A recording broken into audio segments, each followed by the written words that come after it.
Assalamualaikum warahmatullahi wabarakatuh. Di pertemuan kali ini saya akan membahas mengenai perumusan permasalahan dan pertanyaan penelitian yang nanti akan dilanjutkan ke bagaimana merumuskan, memilih variabel, merumuskan hipotesis kalau untuk yang kuantitatif, terus habis itu membuat proposisi kalau itu yang kualitatif, gitu ya. Jadi nanti hari ini kemungkinan cukup panjang, so bear with me. Saya akan coba jelaskan pelan-pelan. Meskipun kalian mungkin prefer untuk yang cepat, that's your own choice ya. Berikutnya, nah ini langkah menyusun rumusan masalah. Kalau saya sih lebih ke rumusan masalah itu mewakili pertanyaan penelitian ya. Cuman memang di skripsi itu biasanya dibedakan ya rumusan penelitian, rumusan masalah sama pertanyaan penelitian. For me it's saling hanya diganti jadi kata tanya aja. Berikutnya. Nah ini ada di bukunya sekarang. Jadi materi hari ini saya menggunakan 3 buku yang sudah saya unggah di Spada, Google Drive ya, ada bukunya sekarang Cooper. Untuk hari ini saya akan tambah bukunya Saunders ya, sama beberapa artikel yang nanti kita bahas sebagai contoh. Jadi menurut sekarang dan juga Cooper ya, bagaimana mentransisi masalah bisnis menjadi rumusan masalah. Jadi menurut empat autor tersebut ya kan, bukunya itu yang menulis 4 orang ya. Good problem statement itu kalau ada tujuan penelitian sama pertanyaan penelitian. Jadi ketika kita membuat suatu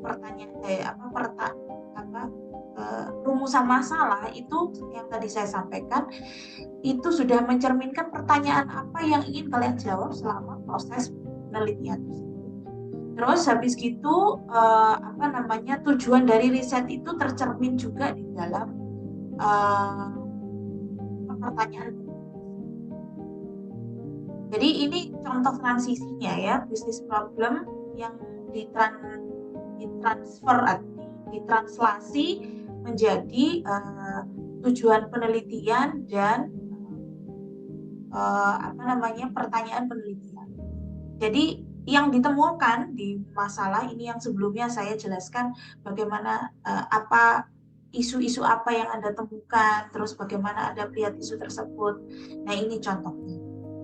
Wait.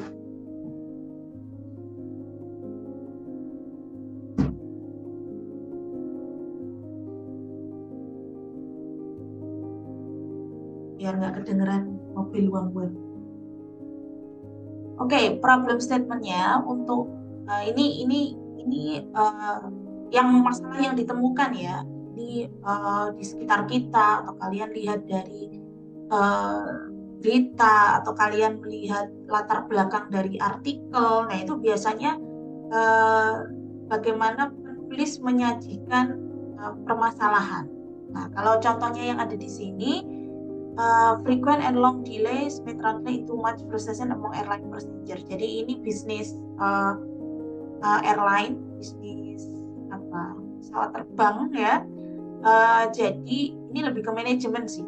Makanya nanti saya kasih contoh yang spesifik ke akuntansi. Meskipun sebenarnya masalah akuntansi dan manajemen itu sangat terkait erat ya.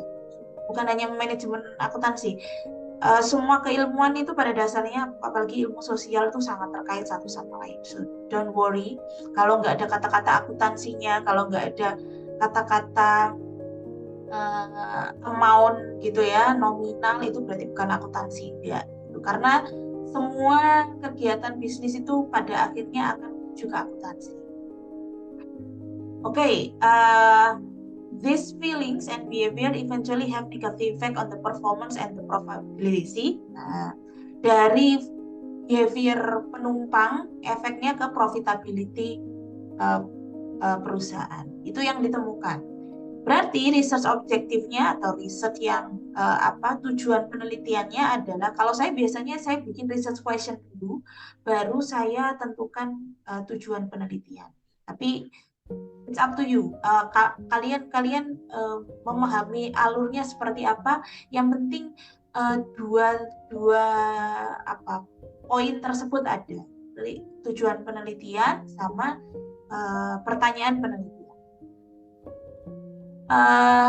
Di sini tujuan penelitiannya adalah mengidentifikasi faktor dan dampaknya atau pengaruhnya kepada penumpang,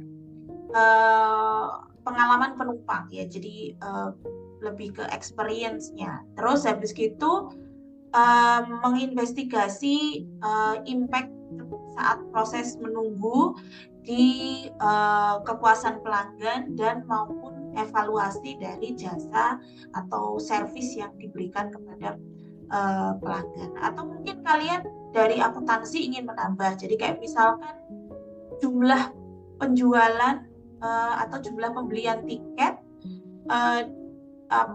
jumlah pembelian tiket dengan klaim atau klaim apapun namanya ya, klaim misalkan ini jumlah pembelian tiket untuk let's say Jakarta Surabaya. Di Jakarta Surabaya itu saat orang check in sampai benar-benar boarding itu waktu tunggunya berapa, terus habis gitu dikaitkan sama komplain gitu, misalkan kalau misalkan komplainnya berupa form dan sebagainya, terus dikaitkan sama repetisi dari penumpang tersebut beli lagi gitu, misalkan. Nah, berarti kan itu ada dua data akuntansi, dua data transaksi penjualan pertama dengan transaksi penjualan kedua.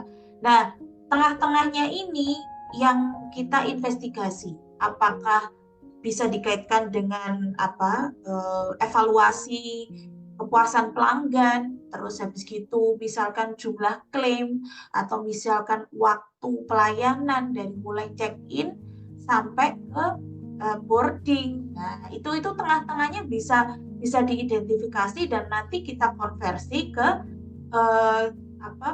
transaksi penjualan kedua, repetisi dari customer yang sama. See, everything connected to accounting basically. Cuman di sini tidak jadi tujuan penelitian. Kalian bisa menambah itu.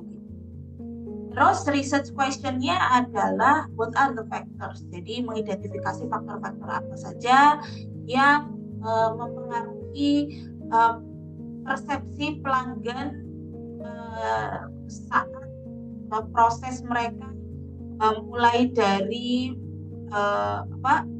persepsi mereka saat waiting times itu atau waktu tunggu itu, apa saja sih experience yang mempengaruhi behavior mereka, yang mempengaruhi perilaku mereka atau mempengaruhi persepsi mereka secara umum, itu apa saja. Jadi saat waktu tunggu itu faktor apa saja yang dijadikan pertimbangan penumpang. Terus berikutnya konsekuensi apa saja saat proses tunggu. Terus bagaimana variabel situasional apapun itu yang faktor-faktor nanti yang sudah teridentifikasi yang mempengaruhi respon pelanggan saat proses waktu tunggu dan pengalaman mereka seperti apa. Nah itu, atau mungkin kalian tambahkan, itu kan datanya primer dari customer. Nah, kalian juga bisa kolaborasikan dengan data internal yang tadi saya jelaskan, dari mulai transaksi pertama, misalkan new customer atau pelanggan baru, dengan faktor-faktor yang waktu tunggu, behavior mereka, faktor evaluasi apa mereka saat waktu tunggu, pengalaman dan sebagainya, dikaitkan dengan transaksi penjualan kedua, repetisi. Nah, itu seperti apa? Terus efeknya nanti ke pendapatan gitu misalnya. It's all connected gitu. Jadi bisa ditambahkan itu. Jadi research questionnya kalau mungkin dikaitkan dengan itu adalah bagaimana situational variables yang dikaitkan dengan faktor tunggu yang dikaitkan dengan faktor pengalaman waktu tunggu pelanggan bisa mempengaruhi transaksi penjualan repetisi atau transaksi penjualan kedua untuk pelanggan baru. Nah, itu yang dikaitkan dengan transaksi akuntansi. Nah, itu bisa ditambahkan. Jadi, tapi mungkin jenis datanya berbeda ya, yang satu ordinal, yang satu scale gitu misalkan. Nah, itu nanti bisa kita bahas berikutnya. Tapi yang pasti itu sangat bisa dikaitkan. Jadi dikaitkan dengan akuntansi manajemen ya kan, karena datanya lebih ke evaluasi gitu ya, lebih ke evaluasi internal, dan mungkin nanti efeknya ke berikutnya, misalkan penganggaran tentang konsekuensi waktu tunggu pelanggan gitu misalkan. Kompensasi waktu tunggu pelanggan. Penganggarannya seperti apa? Karena kan kita nggak bisa ngatur kayak misalkan yang kita bisa atur adalah pelayanan kepada pelanggan, tetapi kayak misalkan tempat parkirnya atau di bandara itu kan berkaitan dengan perusahaan airline yang lain dan kebijakan pemerintah, kuota bandara dan sebagainya. Nah, itu external faktor. Tapi yang dikaitkan dengan internal faktor adalah itu, dan bisa ngefek ke bisa kalian telusur ke penganggaran tentang kompensasi keterlambatan dan sebagainya. Berikutnya, nah ini kembali lagi ke kerangka berpikir yang saya jelaskan sebelumnya. Jadi yang tadi contohnya tadi aja konkretnya ya, tadi kan berkaitan sama akuntansi manajemen, terus habis itu transaksi gitu ya, basically akuntansi manajemen ya. Jadi dari topik-topik tersebut gitu, apa masalah bisnis yang Anda amati? Masalahnya nggak harus spesifik langsung ke transaksi kan gitu, enggak, tetapi dari masalah yang organisasi dulu. Nah, ini masalah organisasi. Dari masalah organisasi, bagaimana organisasi itu merespon waktu tunggu pelanggan, terus itu nanti akan menjadi latar belakang di bab 1 kalian. Terus habis gitu, bagaimana Anda melihat isu atau fenomena kasus tersebut. Nah, itu efeknya ke nanti bagaimana Anda menyusun pertanyaan penelitian. Jadi kayak misalkan Anda melihatnya sebagai isu organisasi, ya boleh gitu. Berarti terkait dengan yang tadi contohnya adalah kalian ingin menginvestigasi faktor apa yang mempengaruhi yang dipersepsikan oleh pelanggan saat waktu tunggu. Terus faktor apa saja yang menjadi dasar evaluasi pelanggan yang itu berpengaruh kepada kepuasan pelanggan yang dasarnya adalah waktu tunggu. Nah, terus kalau misalkan Anda tambah tadi kayak misalkan apakah kompensasi waktu tunggu itu bagaimana proses kompensasi waktu tunggu memberikan efek perhitungan penganggaran perusahaan, atau misalkan bagaimana faktor-faktor apa saja yang mempengaruhi perubahan atau tambahan dari transaksi pertama pelanggan baru ke transaksi kedua sebagai repetisi pembelian. Pembelian kalau dari sisi pelanggan, penjualan kalau dari sisi organisasi. Bisa juga.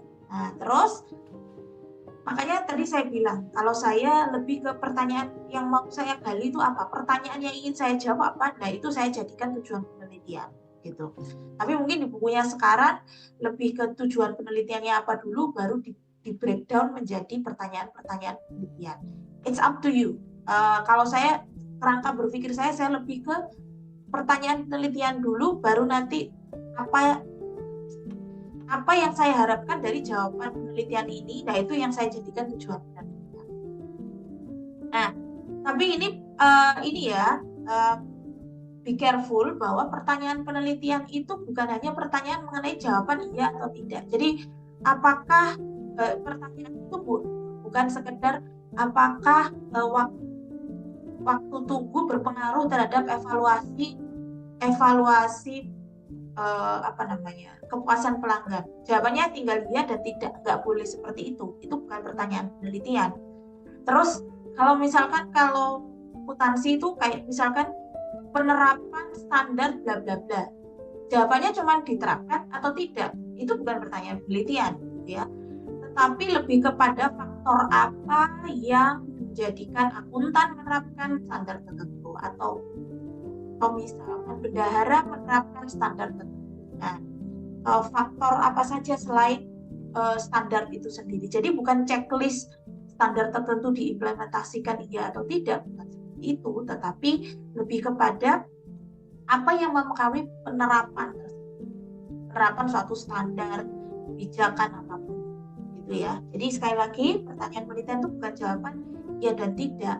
Kalau kalian jawab kalau pertanyaan kalian bagaimana penerapan, berarti kalian harus mengeksplor uh, uh, faktor yang mempengaruhi penerapan tersebut. Jadi bukan checklist standar ini diterapkan, cek, standar ini tidak diterapkan, cek, atau misalkan kalau pengendalian internal gitu, komponen ini diterapkan, cek, komponen ini tidak diterapkan, cek, bukan seperti itu ya. Jadi be careful gitu. Jadi kalian harus mengeksplorasi banyak faktor yang bahkan belum teridentifikasi di dalam penerapan tersebut. Makanya studinya namanya studi eksplorasi. Nanti kita bahas di slide berikutnya. Nah ini ya, untuk pertanyaan bagaimana penerapan yang tadi saya jelaskan bukan hanya sekedar checklist daftar penerapan atas suatu standar atau prosedur, namun lebih kepada exploratory dan atau explanatory. Kalau kalian ingin membahas tentang explanatorinya, ya berarti buat apa saja yang menjadi dasar penerapan suatu standar. Nah, nanti itu explanatory, causal research, kuantitatif. Tapi kalau kalian ingin menjawab bagaimana penerapannya, membuat pertanyaan tentang bagaimana penerapan, kalian mengeksplorasi faktor yang belum teridentifikasi sebelumnya atau mungkin sudah ada tetapi belum dijadikan dasar bangunan konsep atau penelitian baru. Itu ya, be careful. Terus berikutnya, nah ini ada tiga tahapan penting pertama dalam penelitian. Identification of broad management problem. Jadi kalian amati, be curious, boleh banyak komplain itu boleh, tetapi komplainnya itu jangan orang ke per orangnya, tetapi orang itu sebagai bagian dari organisasi atau bahkan organisasinya sendiri, bagaimana kalian melihat organisasi itu bekerja, gitu ya. Terus habis itu preliminary research. Nah, preliminary research itu pada dasarnya adalah di latar belakang. Jadi kan kalian yang tugas saya sebelumnya itu kalian kan saya minta kalian untuk baca berita, terus apa yang kalian lihat dari berita itu sebenarnya preliminary research. Jadi itu preliminary research itu pada dasarnya untuk menyusun latar belakang. Balik lagi seperti yang saya jelaskan sebelumnya, kajian teoritis kritis itu ada di setiap tahapan, kecuali ada di setiap tahapan dan ada di setiap bab, kecuali bab 5 yang cuman kesimpulan dan saran, itu kemungkinan besar nggak ada. Terus ketiga adalah menentukan research problem yang nanti efeknya ke pertanyaan penelitian dan tujuan penelitian. Jadi tiga, makanya saya selalu bilang bab 1 itu bukan hanya sekedar untuk mengangkat masalah, tetapi meyakinkan pembaca bahwa masalah ini itu layak untuk diteliti. Nah, itu kalau menurut saya rohnya ada di bab 1. Bab 2 itu kan kumpulan dari literatur review yang mendukung bab 1. Bab 3 adalah bagaimana proses menjawab pertanyaan penelitian yang ada di bab 1. Jadi intinya pada dasarnya semuanya itu ada, dimulainya itu harus dari bab 1, gitu ya. Terus apa lagi? Nah, itu. Ini research question, ini contoh aja, ini ada di bukunya Cooper. Jadi kalau di bahasa bukunya Cooper bahasa Indonesia saya nggak tahu seperti apa, tapi some of these are okay. Jadi kayak misalkan manajemen dilemanya adalah tentang uh, stimulus lingkungan yang meningkatkan uh, interest management. Kalau let's say interestnya investor gitu. Stimulusnya itu apa saja sih? Faktor apa saja yang dipersepsikan oleh investor untuk menambah atau mengurangi jumlah nominal investmentnya ketika dikaitkan dengan isu-isu lingkungan, misalkan. Terus manajemen questionnya adalah apa yang menjadi negatif perception, apa yang menjadi positif perception dari investor. Terus bagaimana manajemen ini dapat mengkapitalisasi opportunity yang ada setelah diidentifikasi negatif sama positif. Ya, jadi dan banyak lagi. It's all connected again.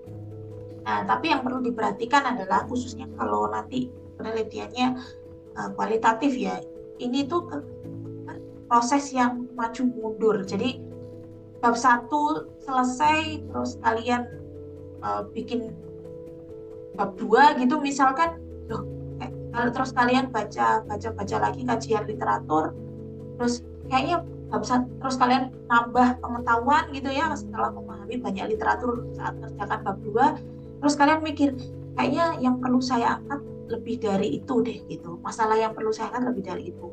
Atau misalkan saat kalian baca di bab baca di bab 2 dan nulis bab 2, terus kalian mikir bahwa ternyata ada penelitian yang sudah melakukan ini, berarti pertanyaan penelitian saya perlu dirubah atau perlu dikurangi, boleh aja gitu.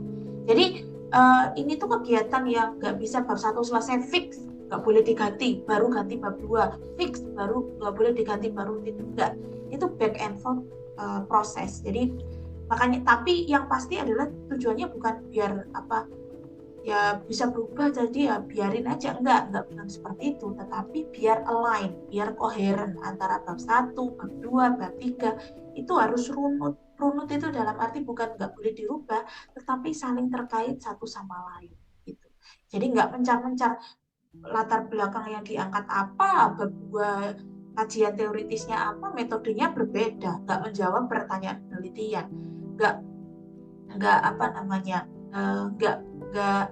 nggak bisa mensupport tujuan penelitian. Ya itu kadang loncat-loncat terus habis gitu nggak koheren. Makanya perlu ditulis, dibaca lagi, connect nggak ini antar babnya, bahkan antar paragrafnya itu connect nggak, nyambung nggak. Nah itu perlu kalian perhatikan. Terus masalah bisnis yang Anda amati adalah berdasarkan critical literature review yang membentuk pengetahuan atau akhirnya menjadi persepsi peneliti dan akhirnya menjadi lensa pengamatan. Makanya misalkan kalian melihat isu tertentu gitu ya, gali isu tentang itu, gali gitu. Itu nanti jadi latar belakang dan itu jadi primary research kalian, dan itu menjadi kerangka berpikir kalian di awal gitu. Oh ternyata masalah ini itu dikaji oleh peneliti lain tuh seperti ini, atau dilihat dari jurnalis yang itu di berita adalah seperti ini. Terus kalian melihatnya seperti apa?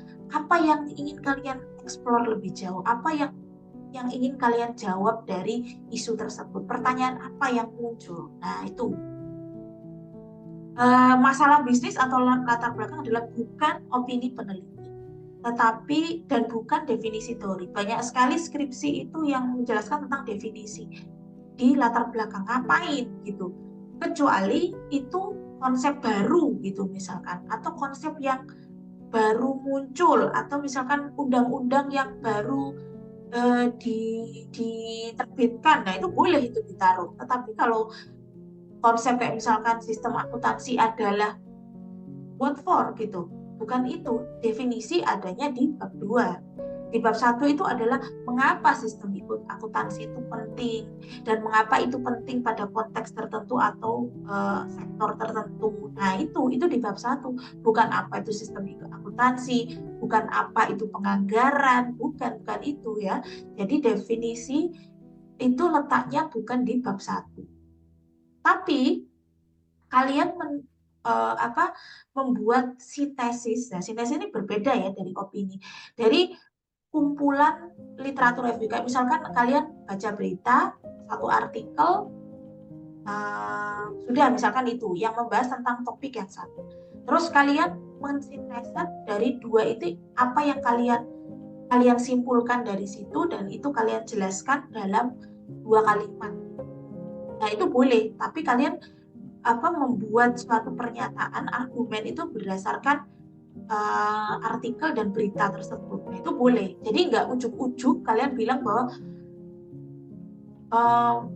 kayak misalkan bahwa penerapan PSAK sekian berbasis akrual pada pemerintah tidak berjalan dengan baik.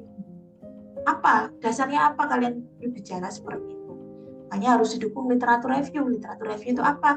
Ya balik lagi, bagaimana kalian memahami suatu berita, artikel, hasil penelitian apapun, terus habis itu kalian simpulkan, kalian mensintesa menjadi suatu argumen yang ada dasarnya. Atau kebalik, misalkan kalian ngomong bahwa penerapan berbasis accrual belum dilaksanakan secara maksimal di beberapa daerah di Jawa Barat gitu misalkan. Terus kalian tunjukkan artikel yang mendukung pernyataan kalian tersebut gitu. Dan menjadi dasar argumen kalian. Boleh, itu hanya susunan aja. Yang pasti bukan tiba-tiba kalian marah tanda petik bahwa nggak yakin deh penerapan berbasis accrual itu cash basis atau apapun itu diterapkan dengan baik. Dasarnya apa kalian membuat seperti itu, pernyataan seperti itu? Makanya ada argumen, harus ada dasar argumennya ya. Nah, ini tadi saya bilang adalah sintesa peneliti atas kajian literatur. Letaknya di mana? Kalau misalkan di bab 1 ya di latar belakang, kalau misalkan di bab 2 ya misalkan ada dua definisi atau 3 definisi. Nah, kalian mensintesakan 3 definisi tersebut seperti apa. Jadi apa sih yang dimaksud dengan konsep tertentu. Nah, itu kalian buat. Dan bagaimana itu nanti diterapkan di riset kalian. Jadi spesifik. Misalkan definisinya itu, kan definisi biasanya general ya. Jadi di akhir kalimat, di akhir paragraf gitu, kalian membuat satu kalimat bahwa dari 3 definisi tersebut yang dimaksud dengan A adalah bla bla bla bla. Dalam penelitian saya A adalah bla bla bla bla. Jadi itu ya, namanya sintesa ya. Oke, next. Nah, ini contohnya, silakan cek buku exhibitnya 5-10 Cooper dan Sigler sama contoh-contoh pendahuluan di artikel atau skripsi. Silakan kalian coba baca, terus habis itu kalian runut nggak sih ini, kalian sebagai pembaca itu, oh ya memang masalah ini layak untuk diangkat, atau misalkan oh masalah yang diangkat oleh peneliti ini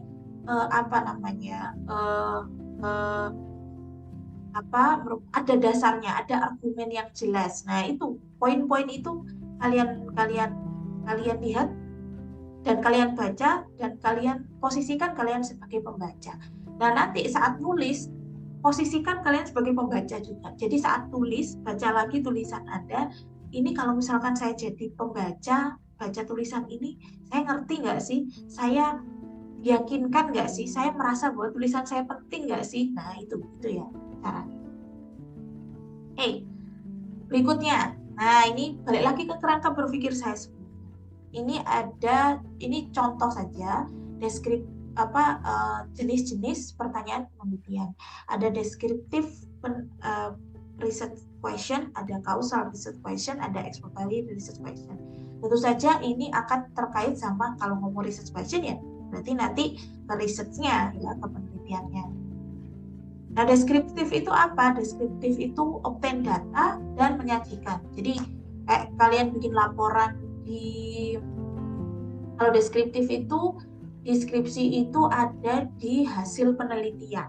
Nah, itu deskriptif. Di awal-awal penulisan hasil penelitian itu deskriptif.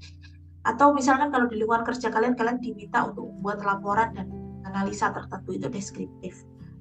Nah, tujuannya adalah memahami karakteristik dari suatu grup tertentu atau situasi tertentu. Misalkan tadi yang contohnya adalah laporan penjualan, nah gitu kan, naik analisa laporan penjualan 6 bulan terakhir. Nah itu kan berarti karakteristik atau grup tertentu. Terus proses berpikir sistematik tentang aspek pada penjualan tersebut. Misalkan contohnya yang tadi yang di awal ya, penjualan tiket pesawat dibandingkan dengan jumlah klaim pesawat, atau penjualan tiket pesawat dibandingkan dengan retur atau pembatalan tiket pesawat. Nah itu jadi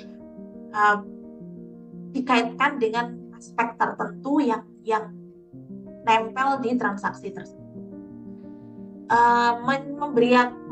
Memberikan ide untuk perbaikan atau riset yang lebih dalam, ya. Terus membuat, nah ini yang biasanya di bisnis ya, di lingkungan bisnis sehari-hari, membuat simple decision. Jadi nggak bisa untuk decision jangka panjang, bisa juga sih. But biasanya itu menjelaskan tentang masalah operasional, habis gitu deskripsinya apa, kayak misalkan kenapa kok banyak retur penjualan misalkan. Nah terus ditelusur, misalkan dari kualitas produk, waktu pengiriman, ongkos pengiriman, terus apalagi. Nah itu faktor-faktornya kita investigasi, terus habis gitu ternyata waktu pengiriman sudah selesai. Berarti yang harus diselesaikan adalah waktu pengirimannya.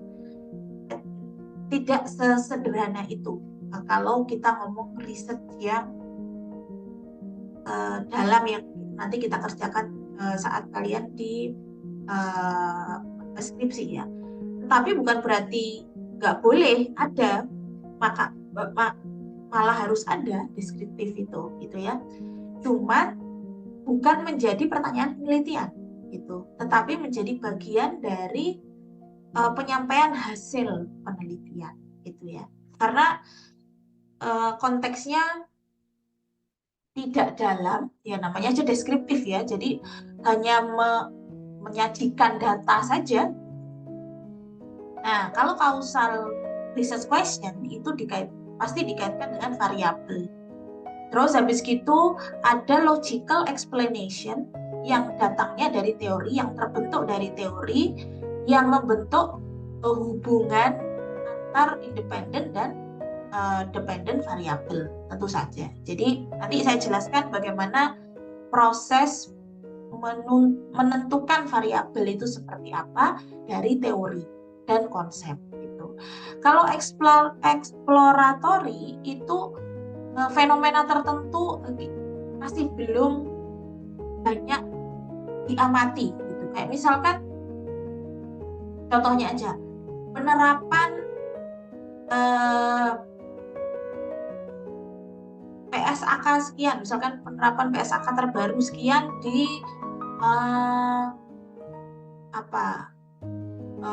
konteks atau di sektor jasa gitu misalkan ya. Selama ini yang dilihat adalah laporan auditnya, misalkan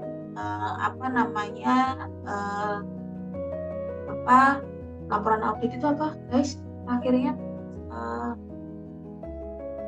oh my god, I suddenly forgot about that. Ya itu ya, laporan audit, apa ya laporan audit, oh my god, saya tiba-tiba lupa.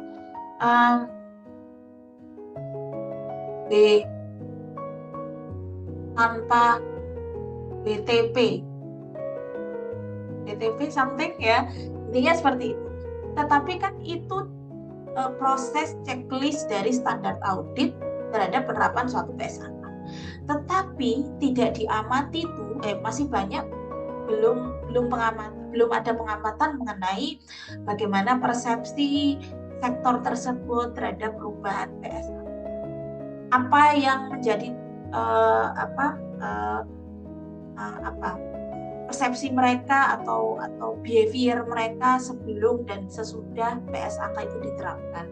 Behavior itu atau perilaku mereka kayak misalkan sebelumnya saya nyusun misalkan membuat jurnal apa atau membuat laporan keuangan apa, itu biasanya prosesnya seperti ini, tapi saya setelah ada perubahan akhirnya mau nggak mau saya harus merubah prosedurnya. Nah, itu belum diamati, hanya diamati dari sisi apakah itu diterapkan atau tidak, WTP atau tidak hasil auditnya. Tetapi belum ada pengamatan mengenai transisi atas perubahan standar itu dari organisasi seperti apa atau dari personal dalam organisasi itu seperti, belum ada pengamatan tentang itu. Nah, itu berarti ada exploratory gitu ya. Terus hasil yang ada nih, misalkan dari kuantitatif itu masih belum jelas terhadap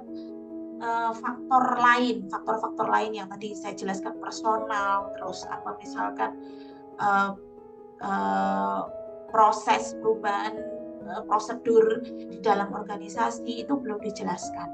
Dan selama ini artikel-artikel yang ada masih terbatas pada faktor-faktor saja, faktor penerapan kayak misalkan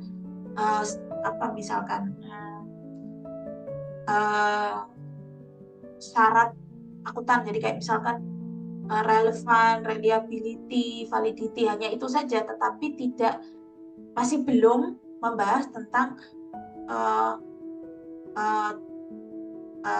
faktor-faktor yang tadi saya jelaskan, kayak misalkan bagaimana persepsi individu sebagai pelaku, sebagai yang membuat laporan keuangan, bagaimana posisi organisasi saat proses transisi. Nah, itu belum dijelaskan atau belum ada artikel atau penelitian tentang itu. Nah, itu akhirnya exploratory.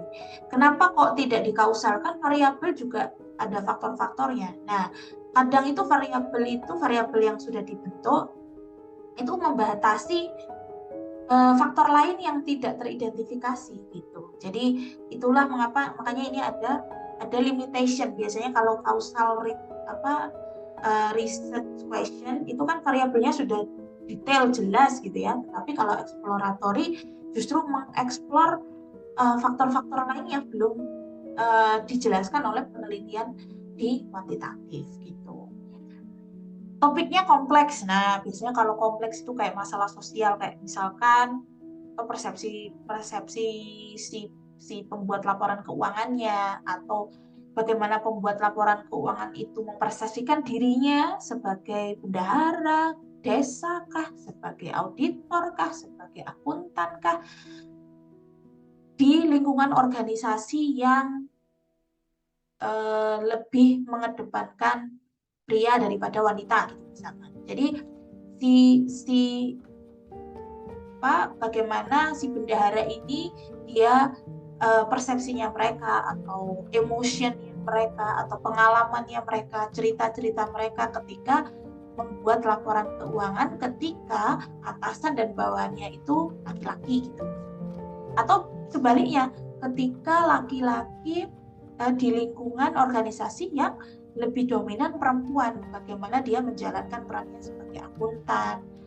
Atau gini deh, misalkan di perusahaan online shop gitu, dia bagian gudang. Biasanya bagian gudang itu seringnya stigma ininya kan stereotipnya kan laki-laki ya. Tetapi bosnya perempuan, terus adminnya perempuan. Nah, bagaimana dia menjalankan perannya untuk menjaga persediaan dan mencatat persediaan. Nah, itu kan kompleks ya, karena terkait sama isu-isu sosial gitu. Nah, itu exploratory, nggak bisa itu Bisa, tetapi pasti ada keterbatasan di causal research gitu ya. Not enough teori yang menjelaskan tentang. Nah, ini nanti di pertemuan berikutnya ya akan kita bahas tentang jenis-jenis penelitian.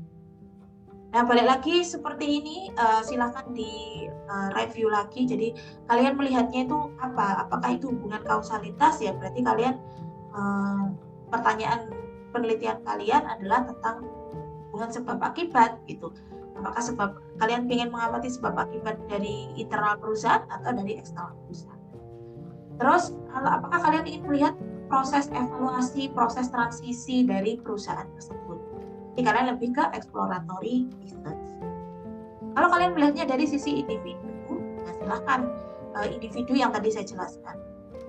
Atau kalian individu itu kalian melihatnya dari sisi apa? Kausalitasnya, bagaimana individu itu melakukan perannya sebagai akuntan, bendahara dan sebagainya. Kalian ingin melihat faktor apa saja yang mempengaruhi, apakah itu intrinsik dari dalam dirinya atau ekstrinsik dari external environment-nya, silakan gitu. Jadi intinya bagaimana kalian melihat isu tersebut, kalian melihatnya dari organisasinya atau kalian melihatnya dari individu sebagai bagian dari organisasi atau individu sebagai bagian dari lingkungan sosial secara lebih kompleks, secara lebih luas, boleh. Oke, next. Nah, tentu saja setelah kalian sudah bikin pertanyaan penelitian tersebut, balik lagi lebih banyak baca. Mau nggak mau ya, nggak bisa. Meneliti itu memang butuh banyak baca. Ya udah Bu, kalau segitu saya nggak teliti, saya jadi pegawai saja, nggak bisa. Tetap kalian harus update tentang berita bisnis di sekitar kita. Tetap kalian harus update riset-riset terbaru tentang misalkan tren pasar atau misalkan tren perilaku investor, semuanya terus banyak itu ya. Dan lebih banyak tentang setelah lebih banyak baca, catat, memahami, nah itu ya. Jadi nggak cuma dibaca, kalau dibaca doang tuh kadang kita gelambiar gitu ya. Catat poin-poin apa yang penting di situ. Caranya macam-macam, kalian coret-coret, kalian print dulu baru dicoret, kalian nggak seneng nge-print pengennya di depan komputer seperti saya gini, ya boleh silahkan. Kalau saya lebih senang ke komputer karena saya bukan tipe yang nulis, karena saya bingung kemarin saya nulisnya di buku apa gitu. Jadi semuanya saya taruh di device itu, di cloud. Nah, terserah kalian bentuknya seperti apa. Senangnya kalian yang nulis gitu terus kalian kasih post-it sticky note, silahkan. Jadi harus ada note taking. Baca tanpa note taking itu aneh kalau menurut saya. Terus apa? Bagaimana kalian memastikan bahwa kalian paham tentang apa yang kalian baca? Bentuknya seperti apa kalau nggak dicatat gitu ya. Oke, berikutnya. Nah, ini ke tahap berikutnya, deductive reasoning atau biasanya nanti akan urutannya akan ke causal research dan causal pertanyaan sebab akibat tentu saja, dan pengembangan hipotesis tentu saja. Nah, sekarang deductive reasoning itu tujuannya adalah untuk menguji teori, ya, menguji suatu teori, suatu konsep dari teori yang general ke teori yang kontekstual. Kayak misalkan agency teori itu kan general, semua perusahaan pasti ada hubungan antara prinsipal dengan manajer. Tapi ke kontekstual, kayak misalkan kaitan dengan sesuatu yang konteks, kayak misalkan agency teori dikaitkan dengan misalkan bounded rationality. Jadi ketika orang itu membuat satu keputusan, itu pada dasarnya nggak rasional mereka, tetapi lebih kepada sesuatu yang emosional, sesuatu yang perseptual gitu. Nah, itu berarti agency teori tentang hubungan antara prinsipal dengan manajer itu ternyata ketika diimplementasikan di suatu konteks tertentu atau di sektor tertentu itu terjadi distorsinya yaitu misalkan pengambilan keputusan yang tidak rasional, yang tidak berdasarkan data gitu kan, yang bisa apa namanya kita bisa menguji juga. Nanti agency teori itu sebenarnya masih ada nggak sih ketika bounded rationality atau rasional yang terbatas ini terjadi di konteks atau sektor tertentu. Misalkan di sektor pemerintah, hubungan atasan dan bawahan, misalkan prinsipal sama manajer, itu ternyata lebih kuat bounded rationality-nya gitu. Jadi agency teori ini mungkin atau bisa saja tidak berlaku ketika konteksnya di pemerintahan gitu misalkan. Nah, you have to test that gitu. Kalian menguji itu diposisikan di konteks tertentu gitu ya. Atau misalkan perhitungan biaya berbasis accounting ABC itu apa guys? Accounting based cost lah gitu misalkan. Kalian melihat sebenarnya penerapan accounting based cost yang dijadikan dasar para manajer di manufaktur itu dasarnya apa? Tuh, kalian ingin menginvestigasi faktor-faktornya. Dan lihat dulu general teorinya apa, bahwa penganggaran itu adalah untuk efektivitas bla bla bla dan sebagainya. Terus spesifik ke ABC costing. Terus kalian pengen lihat apa yang mempengaruhi para manajer ini menerapkan ABC costing. Kalian melihat isu tertentu. Terus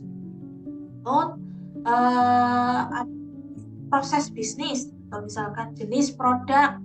Kalian lihat dari artikel-artikel sebelumnya. Nah, ini di theoretical framework. Kalian lihat dari artikel sebelumnya. Yang menyebabkan manajer itu atau bendahara atau akuntan menerapkan ABC costing itu faktornya A, B, C, D, E. Kalian terbentuk A, B, C, D, E. Itu kalau di manufaktur. Bagaimana kalau itu di perusahaan distributor? Distributor nggak pakai ABC costing ya. Kalau misalkan itu manufaktur makanan dan minuman gitu misalnya. Bagaimana kalau ini penerapannya kalian pengen lihat ini juga tersebut juga diterapkan ketika di misalkan perusahaan otomotif gitu. Nah, seperti apa?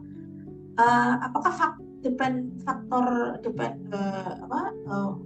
independen variabel yang ada di manufaktur itu juga diterapkan di otomotif? Kalian ingin membandingkan keduanya, atau kalian pengen tahu kalau otomotif itu kan lebih kepada misalkan kalian melihat kaitkan dengan berita tentang harga BBM yang naik misalkan. Jadi perusahaan ketika menerapkan ABC costing itu akan ada tambahan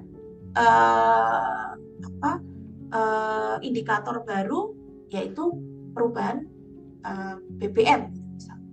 Apa saja. Nah, itu theoretical framework itu adalah ada konsep, ada hasil penelitian, kalian tes lagi. Tujuannya adalah untuk menguji apa yang sudah ada, apa yang konsep yang sudah ada di konteks yang berbeda, dengan faktor yang berbeda mungkin, dengan indikator yang berbeda mungkin. Nah, itu. Ini nanti teori konsep dan sebagainya itulah yang membentuk variabel dan definisi dari variabel tersebut dan yang membentuk hipotesis. Jadi sekali lagi variabel itu urutannya adalah ada konsep dulu, konsep itu diuji dengan penelitian-penelitian sebelumnya mungkin, atau belum ada penelitian sebelumnya, kalian ingin menguji konsep secara general di sektor tertentu gitu misalkan, nah itu yang menjadi variabel. Jadi menentukan variabel itu enggak dari sesederhana, oh penelitian sebelumnya variabelnya 3, saya tambahin 1. Nah dasarnya 1 ini apa kan? Konsep lagi gitu kan. Nggak bisa ujuk-ujuk kalian pengen nambah 1. Atau kebalikannya, seringnya skripsi itu biasanya 4, saya kurangi jadi 1. Loh dasarnya apa? Kenapa 1 ini dibuang gitu? Harus ada dasarnya, kayak misalkan, oh 1 ini ketika sudah diterapkan selama 5 tahun oleh penelitian ini dengan kebijakan ini gitu misalkan, ternyata satu faktor ini nggak ada pengaruhnya, berarti saya hilangkan gitu.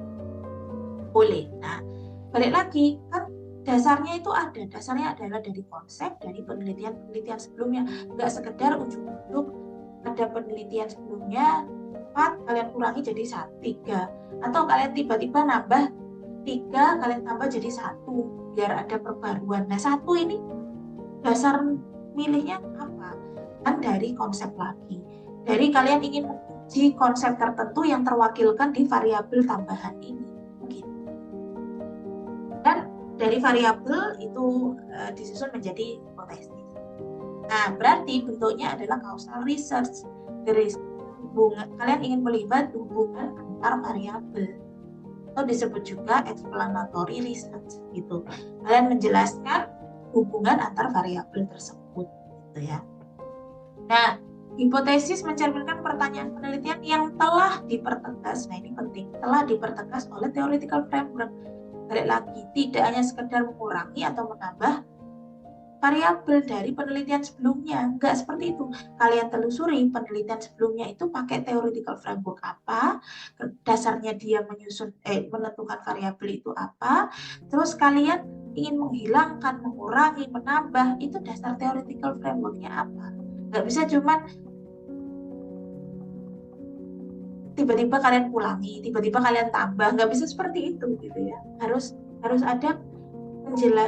ada dasar argumennya apa. Nah, dasar argumennya itu adalah di theoretical framework. Nah, ini yang tadi saya jelaskan. Tidak hanya sekedar mengulang atau menggunakan variabel yang sudah pernah diteliti di penelitian sebelumnya. Nggak hanya sekedar itu, tetapi kalian telusuri penelitian sebelumnya itu pakai konsep apa, bagaimana dia come up dengan variabel tersebut. Kenapa kok variabel? Kan kadang tuh variabel ada yang di penelitian A itu jadi independen, di penelitian B jadi independen gitu. Nah itu kalian telusuri dasar konsep, pasti ada dasar konsepnya kenapa kok itu dijadikan independen, kenapa itu dijadikan dependent variabel gitu. Nah ini contoh yang ada di bukunya apa ini ya? Sekarang kayaknya ya. A manager may notice that frequent price promotion of the product itu ada masalah. Nah, ini masalah bisnis. Ternyata ada pengaruh negatifnya ke penjualan produk. Terus dari hasil observasi pre-Emilian research, manajer punya asumsi ya bahwa kayaknya harga promosinya ini yang membuat efek negatif ini harga promosinya perusahaan sebab manajer itu pengen tahu apakah, nah ini satu faktor ini yaitu harga promosi ini itu mempunyai efek negatif nggak ke penjualan. Jadi awalnya ada masalah, terus dia pengen tahu apakah memang benar harga promosi ini mempengaruhi secara negatif penjualan produk gitu ya. Dia interview di beberapa customer, terus habis gitu ini preliminary research ya, questionnaire gitu ya. Terus habis gitu berdasarkan interview dan questionnaire, enggak ada questionnaire ya, interview doang, manajer mengembangkan suatu conclusion gitu ya, bukan teori sih sebenarnya ini ya, conclusion bahwa harga promosi itu ternyata memang benar berpengaruh terhadap berpengaruh negatif terhadap penjualan karena reputasi dari produk itu sendiri. Jadi ketika kualitas produknya itu jelek tapi promosinya bagus, ternyata tetap efeknya ke penjualan. Jadi bukan promosinya tetapi ke kualitas produknya itu misalkan. Dari situ akhirnya manajer mengembangkan suatu strategi. Nah, strategi ini apa namanya lebih fokus ke meningkatkan kualitas produk yang efeknya ke reputasi dari produk itu sendiri gitu. Jadi, nah pertanyaannya sekarang adalah di saat kapan ini manajer melakukan deductive reasoning? Karena di keterangan ini tuh sebenarnya dua-duanya manajer melakukan both deductive dan inductive reasoning. Di saat mana perusahaan menerapkan deductive reasoning? Nah, ini silakan kalian telusuri. Let's say interview with customer. Nah, ini kan ada masalah bisnis. Terus habis gitu manajer melakukan preliminary research gitu, interview dengan customer. Terus dia sampai kepada suatu kesimpulan bahwa kenapa kok harga promosi ini menurunkan penjualan gitu ya. Nah, terus manajer membuat hipotesa atau pernyataan yang akan diujikan untuk memfokuskan affect the reputation of the product and hence the product sales.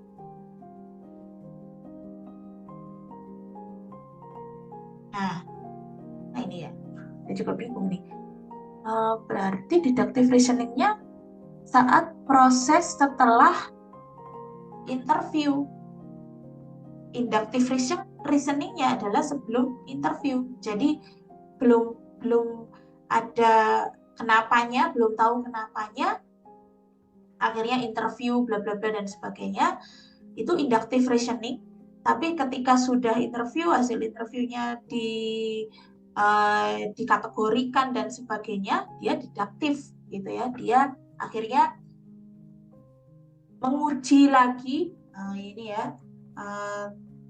hasil dari induktif itu akhirnya diujikan menjadi suatu hipotesa yang nanti akan dijadikan dasar strategi dia untuk mengembangkan produk tersebut. Gitu.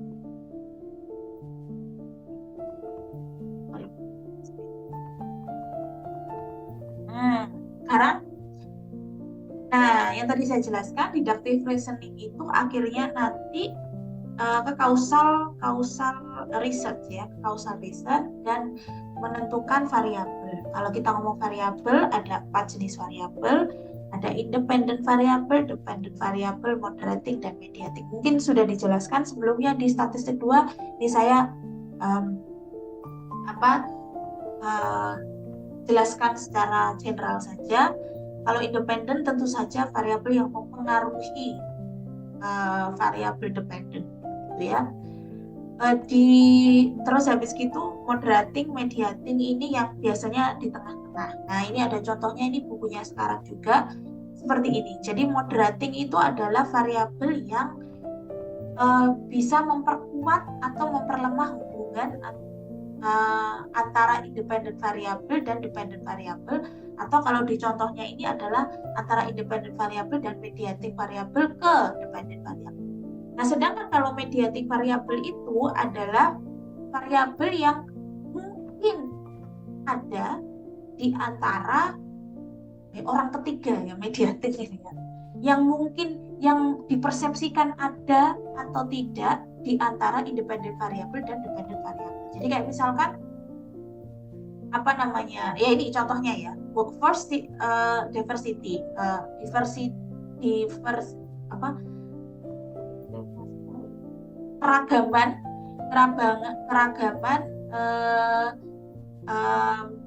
keragaman itu apa bahasa Indonesia?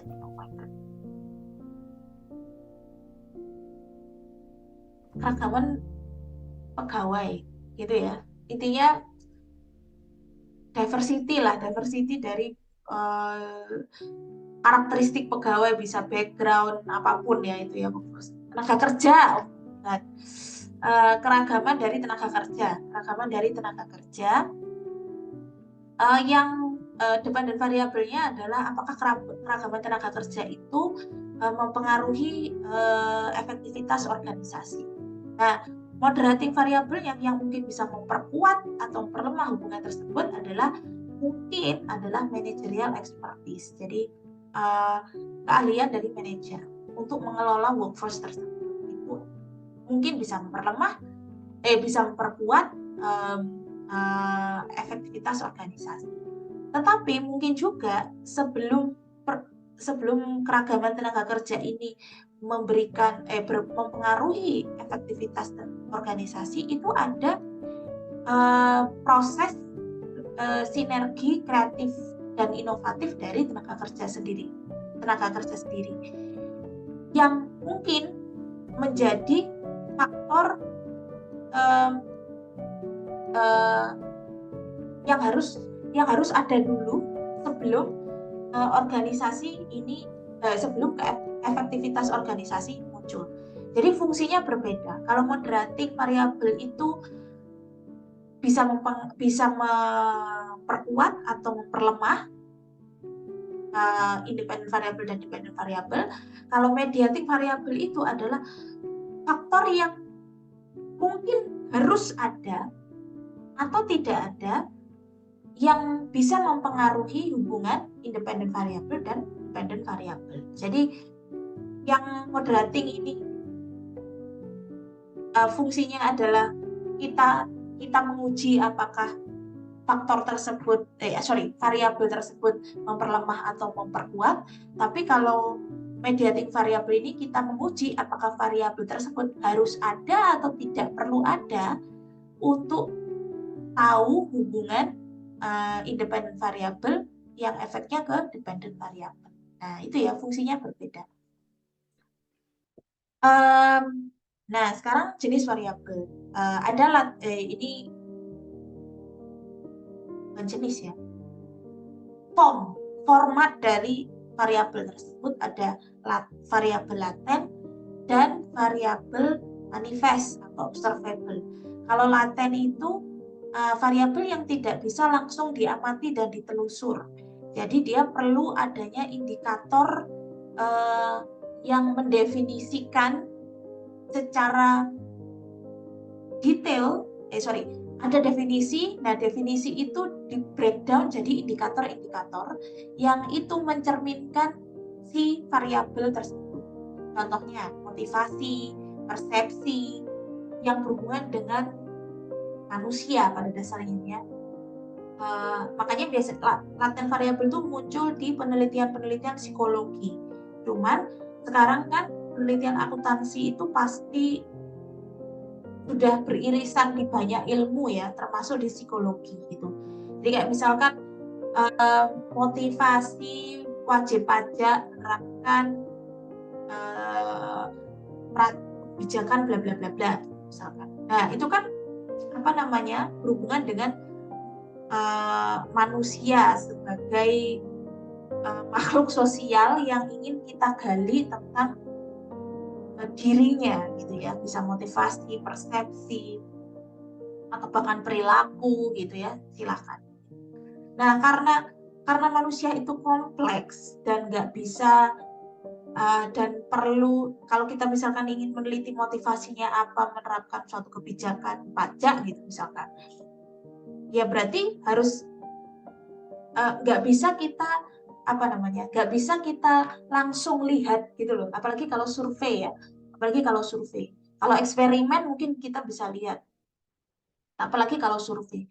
Berarti kan kita harus buat indikator-indikator apa yang membentuk motivasi, indikator-indikator apa yang membentuk persepsi, gitu ya. Dan tidak bisa ditelusur langsung. Motivasi itu kan abstrak, persepsi itu kan abstrak. Kita nggak bisa amati itu langsung. Nah, itu namanya variabel laten, gitu ya. Intinya nggak bisa ditelusur langsung. Bedanya kalau observable manifest itu bisa ditelusur langsung.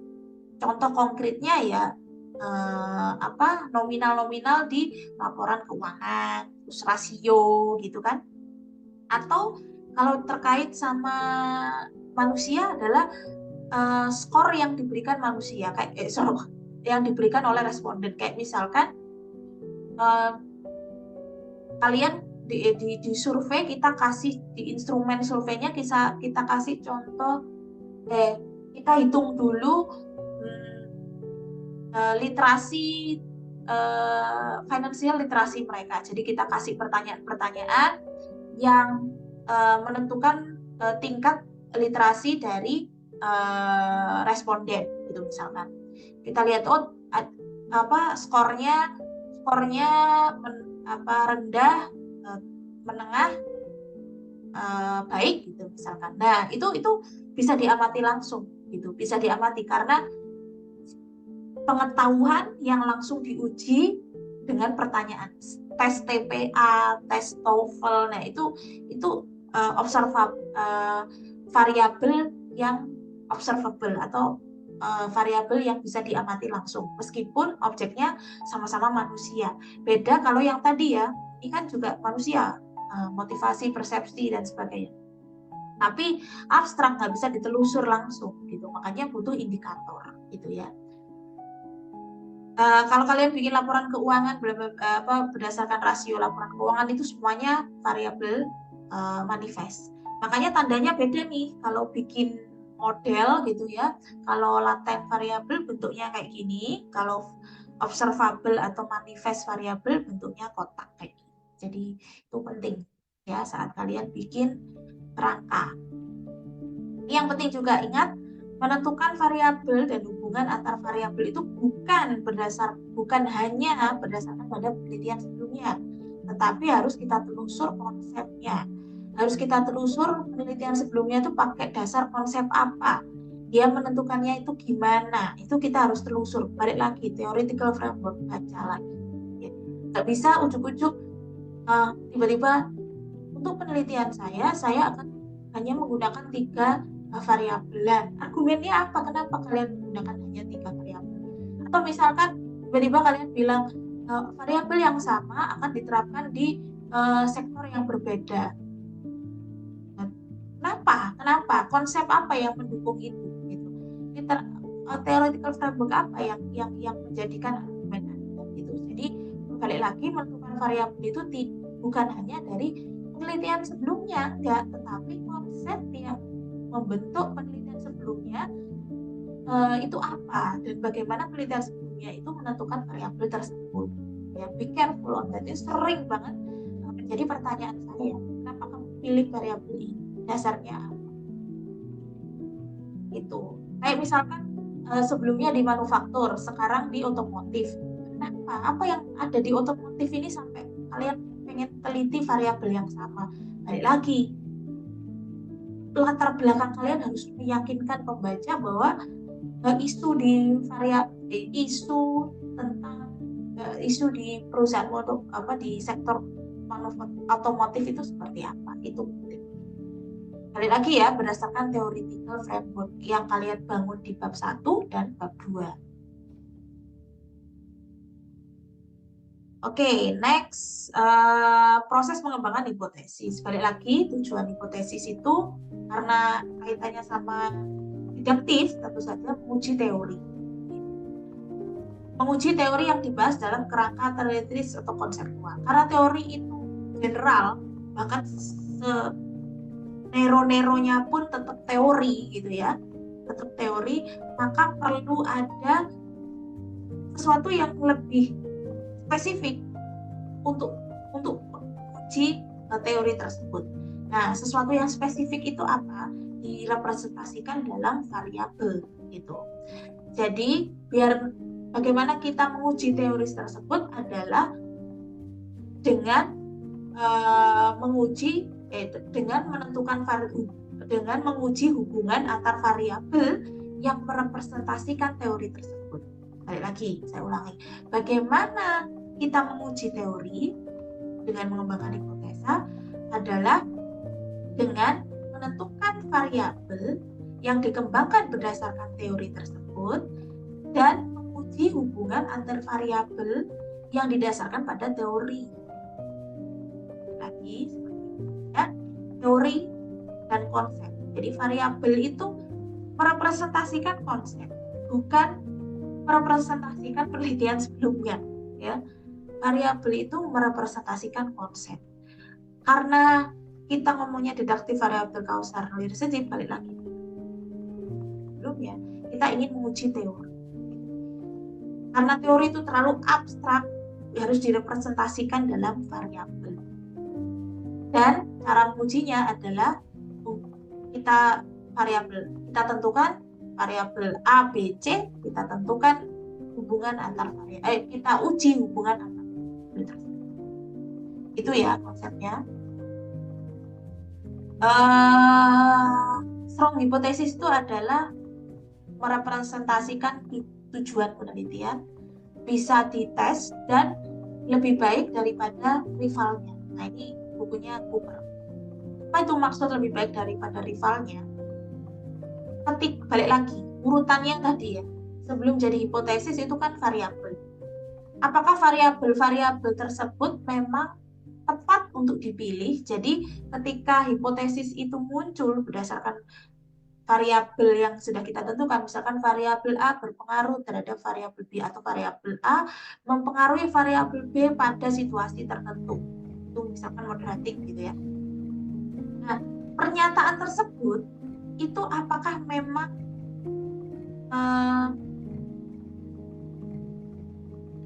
lebih bagus daripada pernyataan yang lain?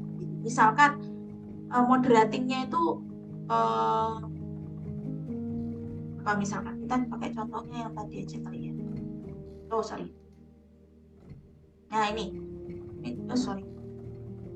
Nah ini contohnya yang managerial expertise.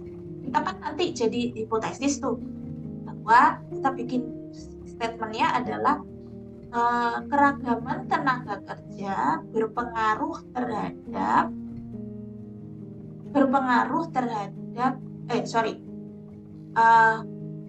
keahlian manajer memperkuat pengaruh keragaman tenaga kerja terhadap efektivitas organisasi. Kita sudah tentukan ini X, Y, ini variabel moderating variabel. Apakah statement hipotesis tadi dengan 3 variabel tersebut apakah sudah lebih kuat daripada rivalnya? Rivalnya itu misalkan ini bukan managerial expertise, misalkan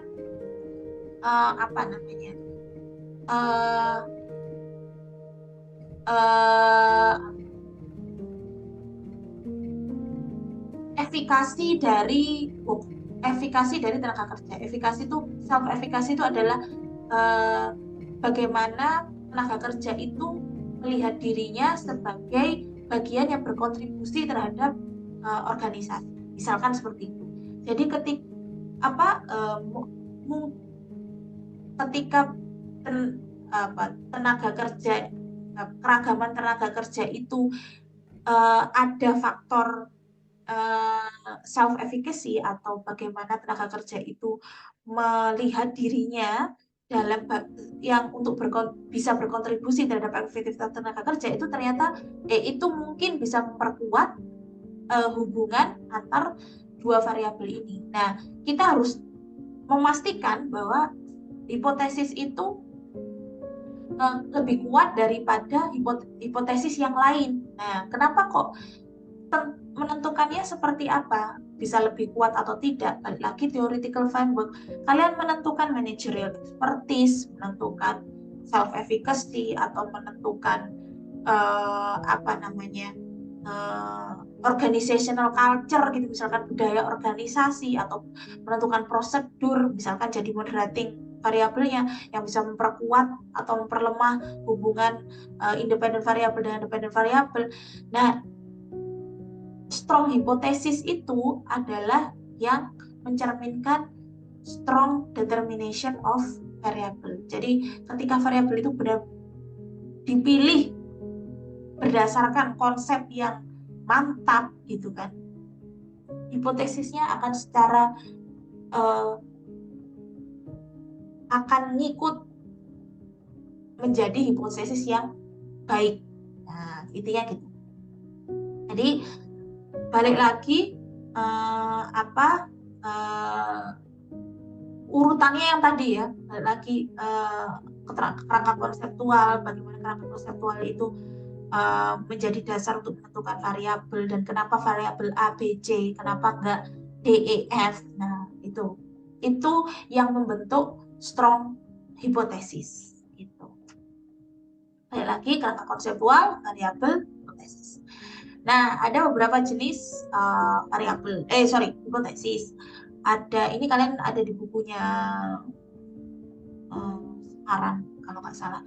Jadi ada if then, jadi estimate, menguji, mengetes ya, apakah hubungan variabel ya, ini sederhana, atau yang direksional, yang tadi contohnya adalah yang tadi. Nah, ini memperkuat enggak juga sih, ini aja bisa direksional sih, kayak independen variabelnya keragaman tenaga kerja. Jadi ketika komposisi tenaga kerjanya itu misalkan imbang antara laki-laki dan perempuan, atau misalkan berdasarkan umur gitu, misalkan antara generation Z sama generation Y gitu misalkan, itu akan akan meningkatkan, berpengaruh positif, atau mungkin mengurangi atau berdampak negatif dari efektivitas organisasi. Itu namanya direksional. Tapi kalau non directional itu masih belum jelas, secara konsep itu masih belum jelas hubungannya seperti apa. Nah, itu nanti kalian bisa itu jadi kayak misalkan terlalu banyak faktor untuk mendukung efektivitas organisasi. Kalian pengen tahu mana faktor yang paling berpengaruh gitu misalkan, atau jangan-jangan misalkan justru ketika organisasi itu berjalan dengan efektif, dan misalkan kita lihat dari konsistensi pelaksanaan prosedur tertentu, itu yang justru menjadikan dasar perusahaan untuk menambah keragaman tenaga kerjanya. Jadi ketika konsepnya itu masih belum jelas hubungan mana yang pengaruhi dan mana yang dipengaruhi, kalian ingin melihat patternnya, nah itu yang non directional hipotesis. Atau terlalu banyak faktor tentang organizational efektivitas atau efektivitas organization, kalian pengen tahu mana yang paling berpengaruh. Misalkan ini nggak jelas nih, ini juga ke sono, ini juga ke sono, ini juga ke sono gitu misalkan. Saya kasih ini aja kalian.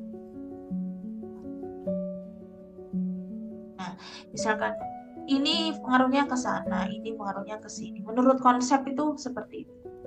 Kita nggak tahu nih, ini mana sih yang paling mempengaruhi atau mana yang paling berpengaruh kuat untuk organisasi, efektivitas organisasional. Nah, kalian itu namanya non-directional hypothesis.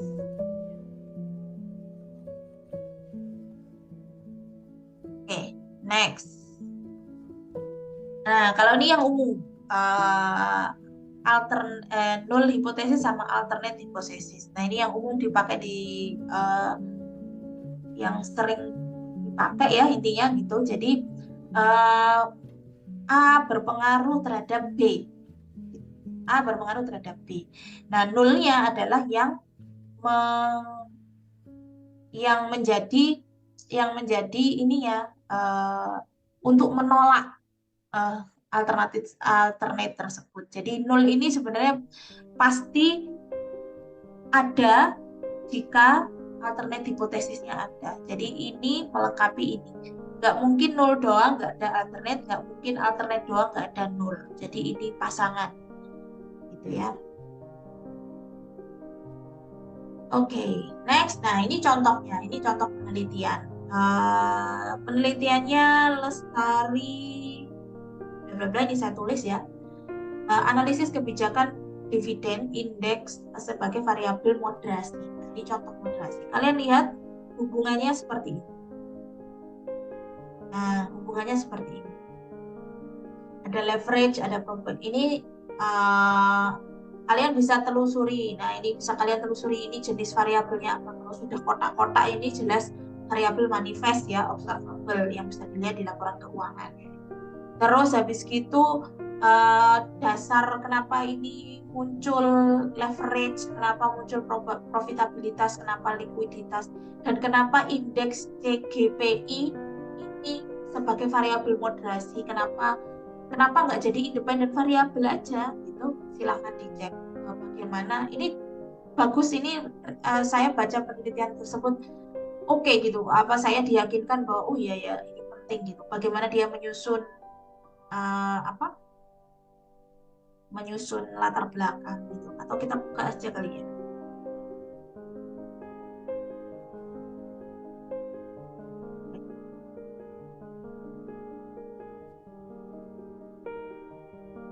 Ya, oke, sudah saya buka deh. Nah, ini dia. Ini ya. Nah, ini kalau kalian pakai Mendeley bisa kayak gini, guys. Jadi kalian bisa sekalian cek ya. Nah, ini saya misalkan ini saya ngajarnya ini. Nah, artikel-artikel yang ada yang saya jadikan bahan ajar tinggal saya masukkan di sini. Nanti di Word itu kalian tinggal uh, apa connect Mendeley sama Word, nanti saat input referensi tinggal masukkan. Enak sebenarnya ya. Nah, ini ya, ini betul nggak sih CGPI sebagai variabel moderasi, betul. Nah, screening itu ya, ini screening yang sebelumnya ya, saya nggak bahas lagi di pertemuan kali ini.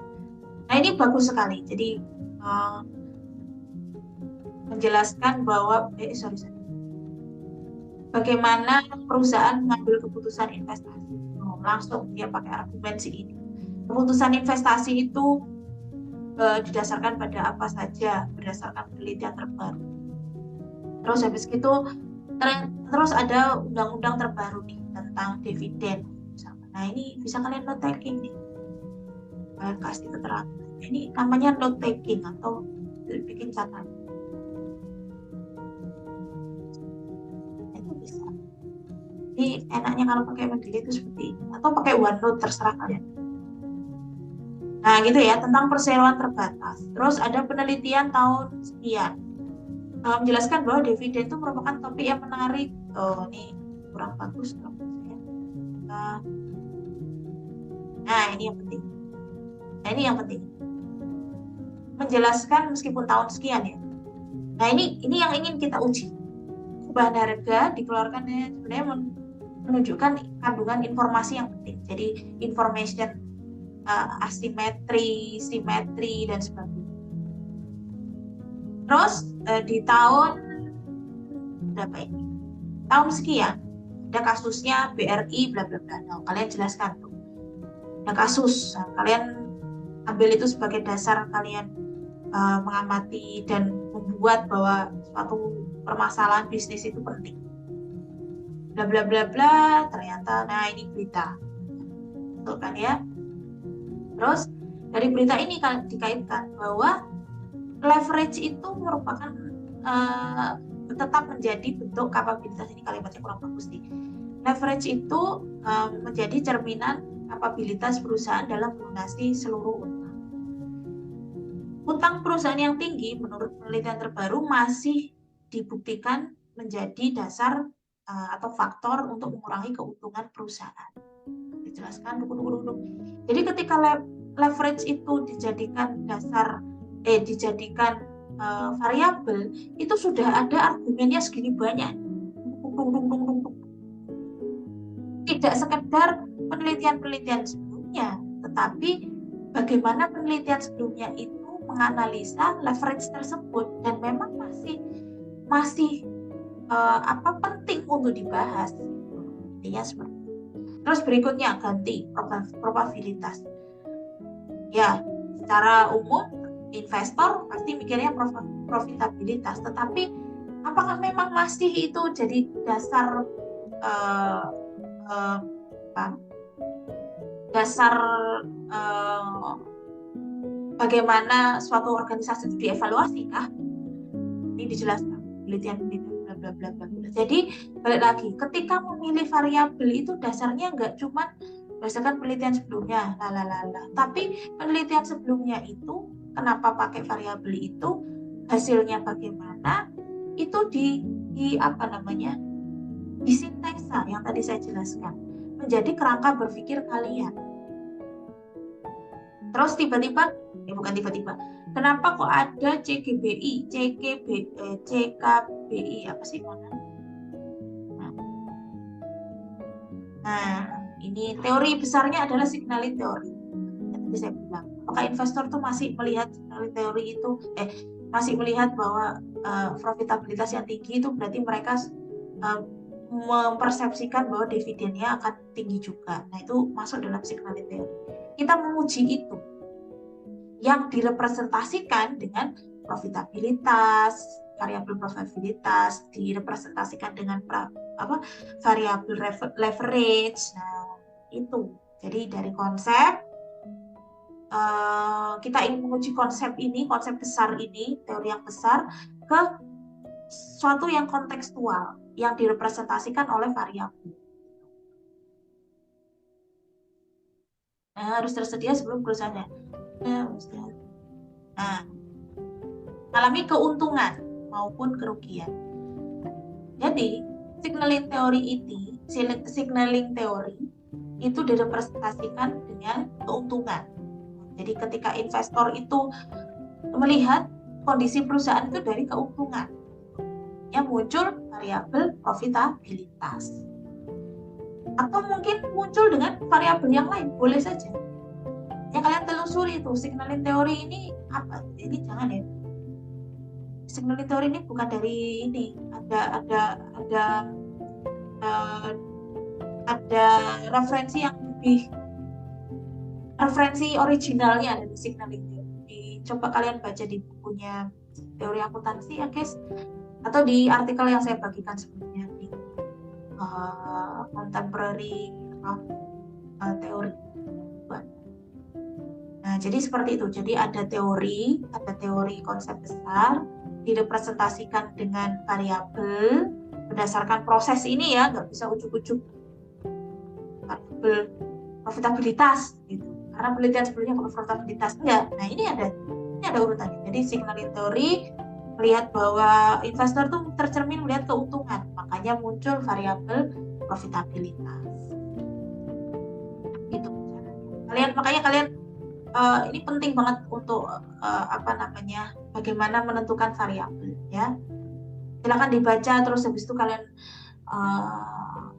resapi prosesnya gimana sih dia mengangkat isu, terus habis gitu theoretical framework di latar belakang sama di studi literatur itu bagaimana penyajiannya, perbedaannya seperti apa. Oke, saya lanjutkan di sini ya. Oke. Terus jenis hipotesisnya apa? Apakah hipotesisnya yang tadi if then, directional, non-directional, alternate, null, silakan dibaca artikelnya untuk jadi refleksi kita proses belajar kita. Nah, gitu ya. Kalau yang ini disertasi sih S3, tapi saya cuma tunjukkan mediating itu kayak gimana. Nah, mediating itu kayak gini, trut. Nah, jadi dia itu independent variabelnya harus melewati ini dulu baru ke sono. Itu mediating. Oke. Nah ini ya penting sekali lagi masalah isu deductive reasoning, kerangka konseptual yang membentuk variabel dan yang membentuk hipotesis.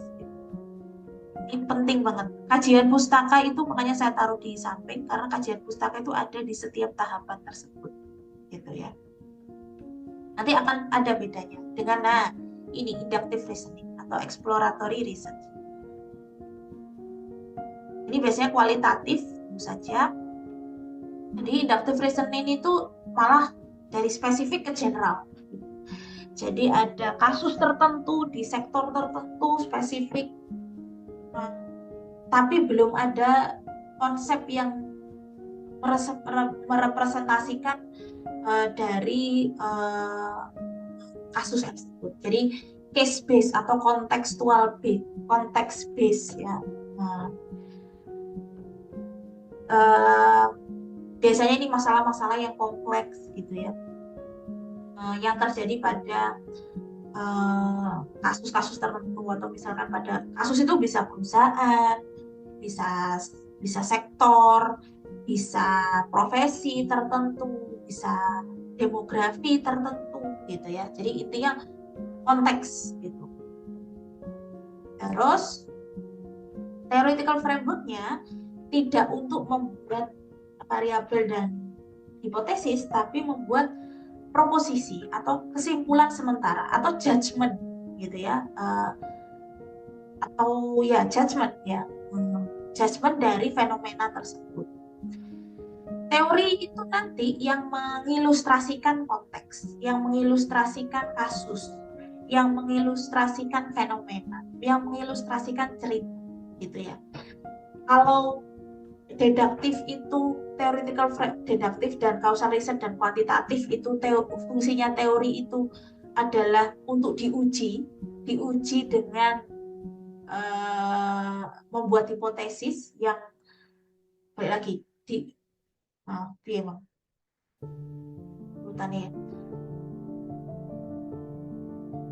Fungsi theoretical framework di deduktif itu adalah untuk diujikan ya, untuk diujikan. Tapi untuk yang di induktif ini sebagai mengilustrasikan atau membuat judgement atau membuat proposisi dari suatu konteks.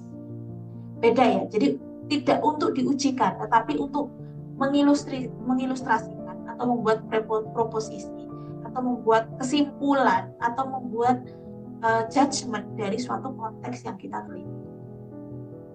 Bisa berubah tuh selama ketika setelah setelah koleksi data. Jadi kayak misalkan theoretical framework yang jarang berubah di penelitian kualitatif atau eksploratory itu biasanya yang ada di bab 1. Tetapi kalau sudah ada data collection, biasanya di bab theoretical framework yang kita tulis di bab 2 itu biasanya nambah, bisa juga, atau bahkan kita mensintesa bahwa theoretical framework ini ternyata tidak bisa mengilustrasikan kasus tertentu, tidak bisa mengilustrasikan fenomena tertentu, tidak bisa mengilustrasikan isu tertentu. Justru yang mengilustrasikan adalah teori yang A, teori yang B, atau konsep yang B, konsep yang A, konsep yang B.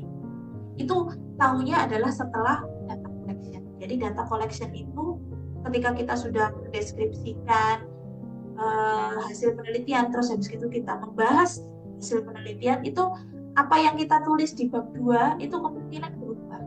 Berubah itu dalam arti bisa menambah, bisa kita mensintesa dalam arti ternyata konsep tersebut tidak bisa mengilustrasikan kasus yang dari data collection yang saya teliti.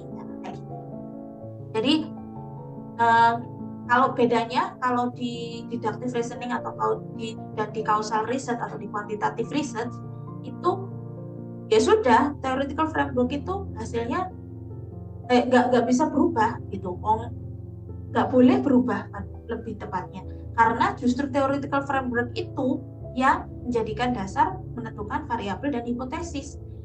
Yang jawaban dari kesimpulan dari kuantitatif itu adalah teori ini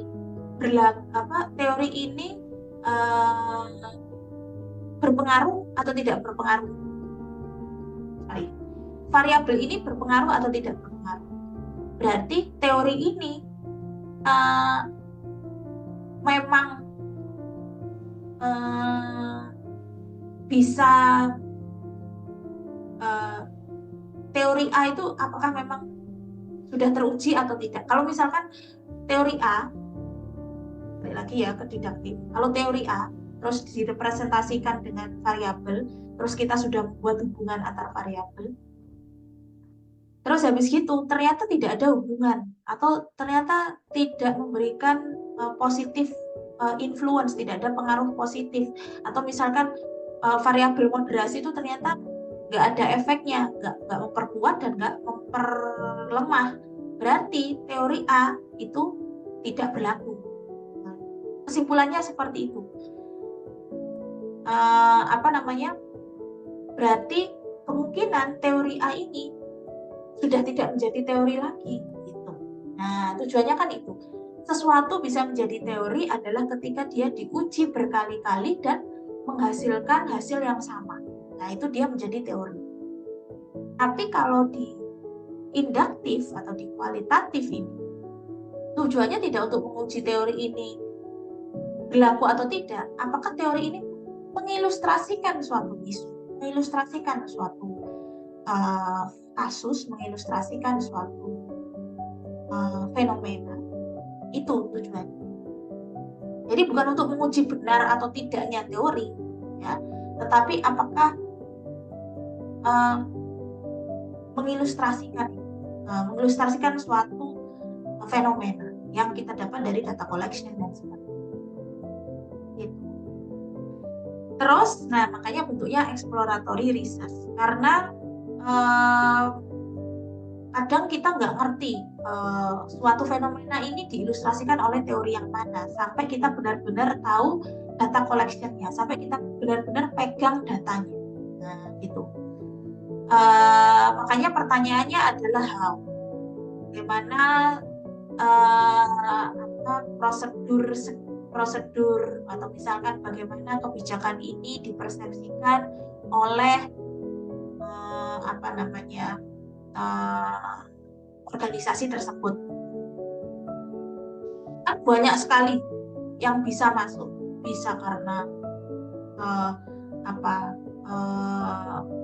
ada tidaknya prosedur, bisa mungkin ada tidaknya struktur organisasi yang bagus, bisa juga karena culture, budaya organisasi. Kita nggak ngerti. Terlalu banyak faktor yang dieksplor gitu ya. Makanya bentuknya eksploratory. Makanya ketika ada, ini contoh yang ada di perusahaan, enggak deh, saya bikin sendiri apa ya. Contoh, bagaimana corporate rebranding strategi dapat mempengaruhi perhitungan goodwill perusahaan. Oh, ini contohnya yang ada di bukunya sekarang, kalau nggak salah. Saya kaitkan rebranding, strategi branding perusahaan dengan perhitungan goodwill perusahaan.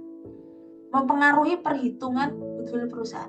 Yang kalau ngomong mempengaruhi bukan berarti ada independent variable dan dependent variable, enggak, tetapi proses translasi dari strategi ke proses perhitungan goodwill perusahaan itu seperti apa. Nah, itu pertanyaan bagaimana. Kelihatannya kayak kausal riset ya, kayak hubungan sebab akibat itu. Padahal nggak harus seperti itu. Nggak harus seperti itu. Tapi prosesnya suatu strategi ditranslasikan menjadi proses perhitungan goodwill. Nah ini ya, fungsi kerangka konseptual akan berbeda nanti di pertemuan berikutnya. Di case study itu seperti apa, fenomenologi seperti apa, etnologi dan sebagainya. Semuanya kualitatif ya. Terus, nah ini kalian telusuri. Ini udah saya jawab sendiri ya. Apakah ini kausal atau exploratory research? Ini adalah exploratory research. Jadi meskipun mempengaruhi kayak kelihatannya itu hubungan sebab akibat, tetapi lebih kepada prosesnya itu seperti apa, bagaimana strategi itu di proses translasinya ke proses perhitungan goodwill perusahaan. Nah ini makanya bentuknya nggak urutan. Kalau tadi di didaktif itu kan urutan. Masalah, isu, fenomena, kerangka, variabel, hipotesis, urut harus ada. Kalau di sini muter, makanya ini saya tulis muter kayak gini. Karena kerangka konseptual itu akan muncul back and forth saat kita menjelaskan fenomena atau saat kita membahas penelitian atau sudah collecting data terus kita ingin membahas itu muncul terus gitu. Atau di bab 2 itu sebenarnya yang umum saja, general konsep aja, tapi nanti detailnya dibahas di bab 4. Yang mungkin muncul saat ada collection data dan sebagainya. Ini namanya inductive reasoning. Jadi konseptual framework ini muter ya saat jelaskan isu fenomena, saat membahas isu dan fenomena di bab 4, saat konseptual framework ini muncul terus. Makanya ya itu tadi harus banyak baca ya. Kalau di deduktif itu proses banyak bacanya di awal, kalau di induktif atau di kualitatif itu proses banyak bacanya terus ya gitu ya, proses banyak bacanya terus. Nah, jadi bukan untuk menguji ya. Kalau menguji kembali lagi ke causal explanatory. Jadi secara umum inductive research atau exploratory research yang umumnya adalah dilaksanakan di penelitian kualitatif itu bertujuan untuk memahami dan mendiskusikan fakta atas permasalahan sosial yang kemudian dianalisa mendalam melalui pertanyaan-pertanyaan terbuka. Makanya collecting datanya itu biasanya interview gitu kan ya, terus observasi kan gitu. Kita ingin melihat mendalami suatu isu dan fenomena tersebut. Jadi tujuannya itu biasanya untuk mengamati pola. Ini umumnya ya, bisa macam-macam. Untuk mengamati pola atau mengembangkan konsep dan teori. Jadi ternyata memang misalkan dari konsep yang ada itu ternyata tidak bisa mengilustrasikan isu dan fenomena tersebut. Ya udah, berarti kalian mengembangkan konsep baru gitu. Atau kalian ingin melihat polanya gitu, ingin melihat polanya dan diilustrasikan dengan konsep. Jadi muncul penggunaan konsep itu muncul terus gitu ya di bab 1 dan di bab 4. Bab 2 itu general biasanya, general aja. Bab 4-nya itu malah justru yang detail gitu, pembahasan detail. Bisa juga yang sudah ditulis di bab 2, bisa juga nambah dengan konsep-konsep lain yang memang merepresentasikan atau mengilustrasikan dari isu atau fenomena yang kita kumpulkan dari data collection. Oke, sudah cukup panjang karena ini penting banget kalau menurut saya ya, penting banget membuat pertanyaan penelitian dan sebagainya, karena otherwise selebihnya biasanya ambiar gitu ya, gitu. Jadi be careful on that. Setiap langkahnya tolong dipelajari. Ini mungkin video yang panjang sekali, mohon maaf. Bisa sambil istirahat, dipotong tengah-tengah dulu, boleh sambil ngopi, makan. Kalau nggak lagi puasa ya, ini kan recordnya saat puasa. Itu mungkin saya kasih 2 tugas dengan penjelasan yang sama gitu. You will see gitu ya. Karena saya pengen kalian mantap dulu di materi tersebut. Oke, terima kasih. Sedikit banyak semoga bermanfaat. Mohon maaf kalau ada keterangan yang kurang jelas atau karena memang prosesnya maju mundur ya.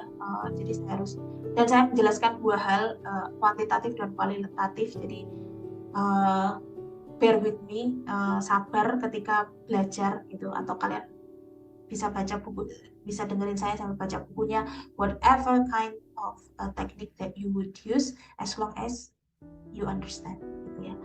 Oke, itu saja. Terima kasih. Saya akhiri dulu. Assalamualaikum warahmatullahi wabarakatuh.